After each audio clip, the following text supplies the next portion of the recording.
tell me, what is the one iconic symbol of the A-Team for you? I guess it's that van, that A-Team van, from the original series, you know. Mm-hmm. And I want to say my character's cigar smoking, you know. It's what I remember from the series.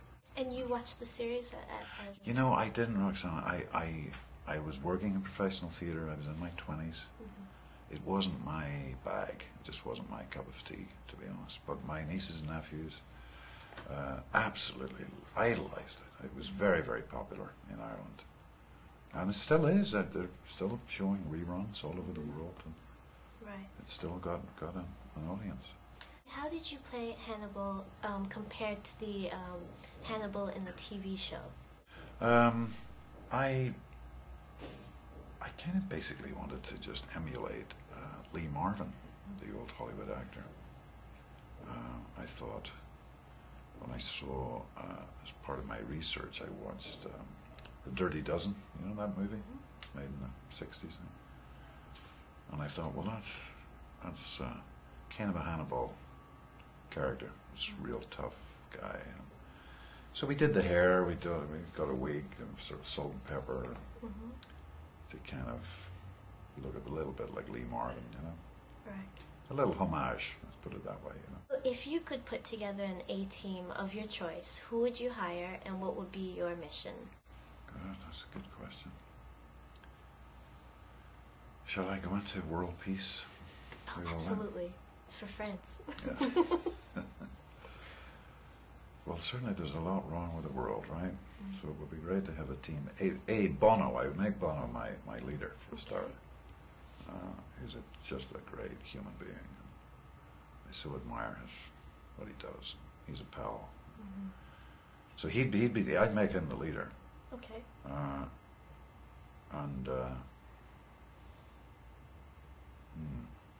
Archbishop Desmond Tutu, I would put in my team. Okay. You talk about a man who's just, when he starts talking about conflict, unbelievable. Mm-hmm. Who else? Muhammad Ali. Okay. Because he's the greatest. He's the greatest. And a couple of girls. Let me think about ladies. Barbara Streisand, maybe. Okay. She could sing to us every night when we're going around solving the world's problems. That's funny. And, I'll have to think of a couple more. Okay. It would be a very big team, I think. Right. There's a lot of people I admire. Do you have any crazy stunt stories while working on this film? Well, I had one, actually. This backdrop behind me it's Vancouver, but it's supposed to be Mexico. And in the first week, I think it's in the opening of the movie, I'm coming out the back of the van, pushing these doors with a gun, because I'm to save Bradley's character. And I tore my rotator cuff. It's just, I was in agony for like 3 months. I had to get taped up every morning. And oh boy. I had to get special exercise, and this arm was literally dead, you know. So that was a bummer. But the boys all rallied round. They looked after me, you know. The quote, I love it when a plan comes together, that is an iconic quote from the A-Team. Right. And always something unexpected happens. Do you think that's sort of a message about life and how ironic life is sometimes? Well, life is very ironic.